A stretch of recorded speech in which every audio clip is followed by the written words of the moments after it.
बिस्मिल्लाहिर्रहमानिर्रहीम। अस्सलाम वालेकुम नाज़रीन करम, मैं हूं मखदूम शहाबुद्दीन और आप देख रहे हैं मेरा फेसबुक और यूट्यूब चैनल। उम्मीद करता हूं आप सब लोग बखैर वाफियत होंगे और जहां भी होंगे अपने अहले खाना समेत खुश भी होंगे और महफूज भी। नाज़रीन करम, आज 27 दिसंबर 2024 जुम्मे के दिन खेल बिगड़ चुका है। एक जानिब डीजी आईएसपीआर ने प्रेस कॉन्फ्रेंस की है और ये प्रेस कॉन्फ्रेंस दिसंबर के महीने में आईएसपीआर के 3 प्रेस रिलीजेस के बाद आई है। एक प्रेस रिलीज फैज हमीद पर चार्जशीट, दूसरा प्रेस रिलीज 25 लोगों को मिलिट्री कोर्ट्स की जानिब से सजाएं, तीसरा प्रेस रिलीज मजीद 60 लोगों को सजाएं और उसके बाद एक बहुत वाज़ेह और क्लियर प्रेस कॉन्फ्रेंस। लेकिन अब इस प्रेस कॉन्फ्रेंस पर एक जानिब तो बाज़ाब्ता तौर पर पाकिस्तान तहरीक इंसाफ ने जो रद्द अमल दिया है वो रद्द अमल बहुत स्ट्रांग है। उस रद्द अमल के अंदर जो अल्फाज इस्तेमाल हुए हैं और जो एक message between the lines communicate किया गया, एक तो मैसेज वो है जो बहुत डायरेक्ट तरीके से कम्युनिकेट कर दिया गया है, लेकिन एक मैसेज वो है जो बिटवीन द लाइंस कम्युनिकेट किया गया है। तो वो मैसेज जो है वो भी आपके सामने रखते हैं। लेकिन उससे भी बड़ी खबर यह है कि चंद ही घंटों के बाद डीजी आईएसपीआर की जानिब से प्रेस कॉन्फ्रेंस के चंद घंटों के बाद अमेरिका की जानिब से एक रद्द अमल आया है और यह रद्द अमल बहुत इंपॉर्टेंट है, जो एक चेंजिंग पाकिस्तान का पॉलिटिकल सिनेरियो है। और इस वक्त जारी बात है कि पाकिस्तान की पॉलिटिक्स के दो सबसे अहम तरीन स्टेक होल्डर्स इमरान खान और पाकिस्तान की मिलिट्री एस्टैब्लिशमेंट एक दूसरे के आमने सामने हैं। मुज़ाकरात चल रहे हैं, लेकिन उसके साथ ही साथ एक तरफ खान साहब ने भी कहा है कि मैं सिविल नाफरमानी की कॉल वापस नहीं लूंगा, तो वहीं दूसरी जानिब मिलिट्री एस्टैब्लिशमेंट भी इस बात के ऊपर बज़िद है और उनका यह मौक़िफ़ है कि 9 मई के मामलात के अंदर इंसाफ का जो तरीकाकार हमने शुरू कर दिया है वो चलता रहेगा उस वक्त तक जब तक 9 मई का मास्टरमाइंड इंसाफ के कटहरे में नहीं आएगा और जो अल्फाज इस्तेमाल किए गए कैफरे किरदार तक नहीं पहुंचेगा। अब इस सब के अंदर नाज़रीन कराम जो अहम तरीन डिटेल्स हैं, जल्दी जल्दी पाकिस्तान तहरीक इंसाफ का एज इट इज जो रद्द अमल आया है वो रद्द अमल मैं आपके सामने रख देता हूं। फिर उसके बाद जो इस वक्त चेंजिंग सिनेरियो है और चेंजिंग सूरत हाल है उसके अंदर अमेरिका की जानिब से जो चंद ही घंटे के अंदर रिएक्शन आया है वो भी इंपॉर्टेंट है, उसे भी हम टच करते हैं। अब इस सब में मैं आपको यह बता दूं कि पाकिस्तान तहरीक इंसाफ के जो तर्जुमान हैं शेख वकास, जो कि ऑफिशियल अथॉरिटी हैं पीटीआई का मौक़िफ़ अवाम के सामने रखने के, उन्होंने इस सब के अंदर डीजी आईएसपीआर की प्रेस कॉन्फ्रेंस पर रद्द अमल दिया है। कहते हैं कि इंसाफ मुकम्मल शफाफियत का मुतकाजी है और रियासत रिवायती तर्ज अमल से बालातर होकर इंसाफ के कयाम की पाबंद है। पहले से तयशुदा तासुरात और तसव्वुरात की रोशनी में फैसले सुनाने से इंसाफ कायम हो सकता है और ना ही इसे बतौर इंसाफ कोई कबूलियत मुयस्सर आ सकती है। जजा और सजा के फैसले आइन के तहत अदालती निजाम के जिम्मे हैं। दिफाई इदारों के अदालतें लगाने से इंसाफ और रियासत के दस्तूरी निजाम पर निहायत मोहलिक असरात मुरत्तब होते हैं। अब ये जो जुमला पाकिस्तान तहरीक इंसाफ की तरफ से आया है कि दिफाई इदारों की अदालतें लगाने से इंसाफ और रियासत का जो एक दस्तूरी निजाम है यानी कि कॉन्स्टिट्यूशनल सिस्टम और जस्टिस, इनके ऊपर निहायत मोहलक असरात मुरत्तब होंगे। यही वजह है कि फौजी अदालतों के नहीं आजाद आईनी अदालतों के फैसले ही दुनिया में कबूलियत का दर्जा पाते हैं। अब ये एक बहुत क्लियर स्टेटमेंट है कि भाई हम फौजी अदालतों के फैसले नहीं मानते और ना ही इन्हें दुनिया भर में कबूलियत हासिल है। मुल्क में इंतशार और कशमकश की बुनियादी वजह, यानी ये जो डीजी आईएसपीआर ने तो कहा कि इंतशार फैलाया जा रहा है और डी चौक के मामलात के अंदर भी कहा कि लीडरशिप भाग गई और इस चीज को छुपाने के लिए पहले से तयशुदा एक प्रोपेगेंडा था हलाकतों का, गोली चलाने का, जो कि शुरू कर दिया गया और इंतशार फैलाया जा रहा है सियासी टोले की तरफ से। पीटीआई ने इसका रद्द अमल यह दिया है कि मुल्क में जो इस वक्त इंतशार है और कशमकश है उसकी बुनियादी वजह रियासत के तर्ज फिक्र और अमल और बयान और इजहार में संगीन नौयत का बिगाड़ है। यानी कि स्टेट जिस तरह से चीजों को कम्युनिकेट करता है, जिस तरह से उन्हें मैनेज करता है, यह वजह है जिसकी वजह से मुल्क में इंतशार है।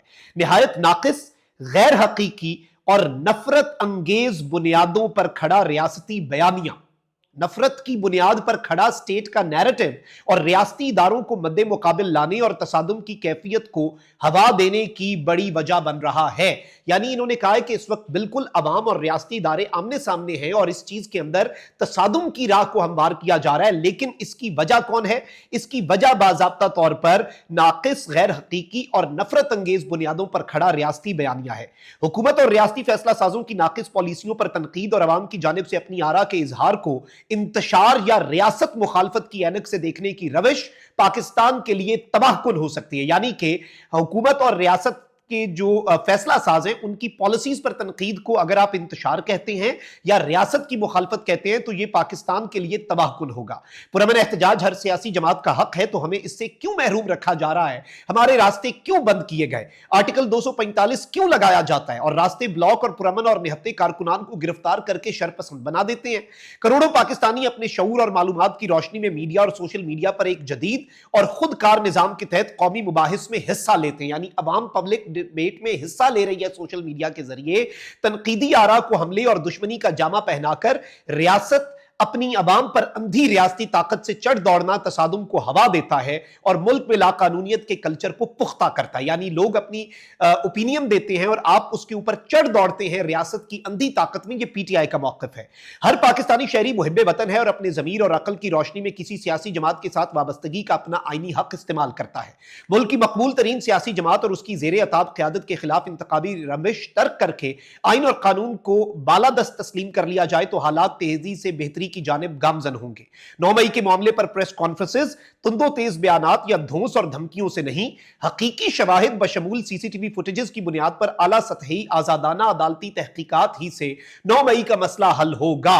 खैबर पख्तूनख्वा फॉर्म 45 वाली वाहिद अवाम की नुमाइंदा हुकूमत है जो गवर्नेंस के म्यार में भी बाकी सूबों से सबसे आगे है। और इस सब के अंदर यह कहा गया कि केपी ने सबसे पहले IMF के अहदाफ को भी मुकम्मल किया। सूबाई हुकूमत कुरम की सूरत हाल को काबू रखने के लिए पूरी तरह बेदार है और इस सब के अंदर यह बताया गया है कि महज जुबानी जमा खर्च या बयानबाजी से मौजज़ात कशीद करने के बजाय रियासत जो है ना वो जिम्मेदारी का मुजाहरा करे और अपनी सोच और रवैये में संजीदा तब्दीली लाए। रियासती मशीनरी की गलत तरजीहात का खमियाजा पाकिस्तान और इसके 24 करोड़ अवाम भुगत रहे हैं। मरकजी सेक्रेटरी इत्तलात पाकिस्तान तहरीक इंसाफ की तरफ से यह स्टेटमेंट जारी की गई है और इस सब के अंदर एक बहुत वाज़े मौक़िफ़ पाकिस्तान तहरीक इंसाफ ने अपना बयान कर दिया है। अब इस सब के अंदर एक तरफ तो यह हुआ है, वहीं दूसरी जानिब आपको पता है कि जब 25 लोगों को मिलिट्री कोर्ट्स की जानिब से सजा सुनाई गई तो यूरोपीय यूनियन ने GSP प्लस स्टेटस के ऊपर क्वेश्चन मार्क लगा दिया। ब्रिटेन ने तशवीश का इजहार किया और अमेरिका ने तशवीश का इजहार किया। ऑल्दो अमेरिका की अमेरिका की वजारत खारजा है उसके तर्जुमान मैथ्यू मिलर ने जो तशवीश का इजहार किया, जो कि बाइडेन एडमिनिस्ट्रेशन जाते जाते ये तशवीश का इजहार कर रही है, तो इस पर ट्रंप की मौजूदा कैबिनेट के मेंबरान ने कहा कि ये नाकाफी है और इन्हें डायरेक्ट बात करनी चाहिए और ये जाते जाते अब अच्छे बनना चाह रहे हैं। पहले तो ये हर चीज पर खामोश थे, लेकिन अब जो मजीद 60 लोगों को सजाएं सुनाई गई हैं उस पर यूरोपियन यूनियन की जो आप कह लें कि स्टेटमेंट या रद्द अमल तो आना है और जाहिर बात है कि GSP प्लस स्टेटस जो है उस पर एक क्वेश्चन मार्क तो उन्होंने लटका दिया। अल्लाह ना करे पाकिस्तान का ये GSP प्लस स्टेटस जाए, लेकिन जाहिर बात है कि वो खतरे में नजर आ रहा है। फिर बरतानिया इस पर क्या रद्द अमल देता है ये तो बाद की बात है, लेकिन कल बेसिकली सुनाया गया मजीद 60 लोगों को सजा का फैसला ऐलान हुआ और आज DG ISPR ने प्रेस कॉन्फ्रेंस की और उस प्रेस कॉन्फ्रेंस के 3 घंटे के बाद USA की तरफ से स्टेटमेंट जारी की गई है और यह स्टेटमेंट अंग्रेजी और उर्दू दोनों में जारी की गई है। USA उर्दू जो कि अमेरिका का ऑफिशियल अकाउंट है उसमें अमेरिकी हुकूमत का मौक़िफ़ सामने रख दिया गया है और यह तर्जुमान दफ्तर खारजा की तरफ से स्टेटमेंट है और इसमें स्टेटमेंट अभी सिर्फ एक जुमले की है, वो यह है कि अमेरिका को पाकिस्तान में फौजी अदालत की जानिब से शहरियों को दी जाने वाली सजा पर तशवीश है और हम हुकाम से कहते हैं कि वो मुनसिफाना कानूनी कार्रवाई और जायज तरीक़ेकार के हक का एहतराम करें। यानी कि इसमें अब उन्होंने बाज़ाब्ता तौर पर they have called upon the Pakistani government and the officials कि वो मुनसिफाना जो एक ट्रायल है, फेयर ट्रायल के जो बुनियादी हुकूक हैं, बेसिक फंडामेंटल राइट्स हैं, उनके ऊपर अमल दरामद करें क्योंकि इसके अलावा और कोई हल नहीं है और ऐसे मुल्क चलेगा नहीं। ये एक बहुत आम तरीन डेवलपमेंट थी जो आपके सामने रखना जरूरी थी। कमेंट सेक्शन में राय का इजहार जरूर करें। अपना बहुत ख्याल रखें। अल्लाह निगहबान। पाकिस्तान जिंदाबाद।